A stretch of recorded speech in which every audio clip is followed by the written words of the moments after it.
नमस्कार. एस के मराठी या यूट्यूब चॅनेलमध्ये तुम्हा सर्वांचं मनपूर्वक स्वागत आहे.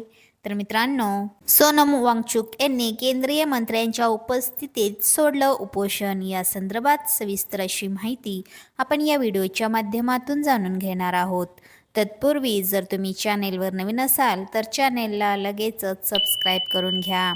बघा तर मंडळी, सामाजिक कार्यकर्ते सोनम वांगचुक यांनी 26 दिवसानंतर आपलं उपोषण मागे घेतले आहे. केंद्रीय मंत्री जे.पी. नड्डा आणि डॉक्टर जितेंद्र सिंह तसेच लेह लडाख अपेक्स बॉडीच्या वरिष्ठ नेत्यांच्या उपस्थितीत त्यांनी उपोषण सोडलं. दरम्यान नीट यूजी पेपर फुटी प्रकरणाच्या निषेधार्थी विद्यार्थी गेल्या महिन्याभरापासून दिल्लीतील जंतर मंतर येथे आंदोलन करत आहेत. आंदोलनकर्त्यांनी केंद्रीय शिक्षण मंत्री धर्मेंद्र प्रधान यांच्या राजीनाम्याची मागणी लावून धरली आहे. या मागणीला पाठिंबा देण्यासाठी सोनम वांगचुक हे गेल्या 26 दिवसांपासून उपोषणावर होते. याबाबत त्यांनी सोशल मीडिया प्लॅटफॉर्म एक्सवर याबाबत एक पोस्ट देखील केली आहे.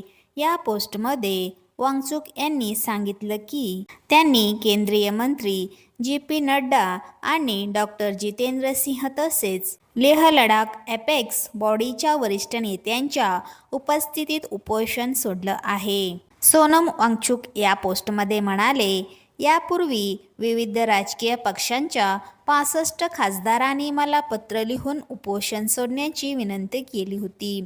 अनेक अटीवर झालेल्या दीर्घ चर्चेनंतर आणि देशात संभाव्य हिंसाचाराची शक्यता लक्षात घेऊन हा निर्णय घेतला असल्याचेही त्यांनी म्हटलं.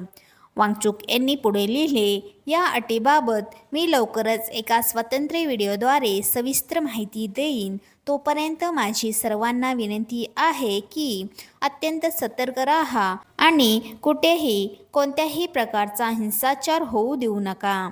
चला तर मंडळी, अशाच महत्त्वपूर्ण बातम्यांच्या अपडेट्ससाठी व्हिडिओला लाईक करून चॅनेलला सबस्क्राईब करून घ्या.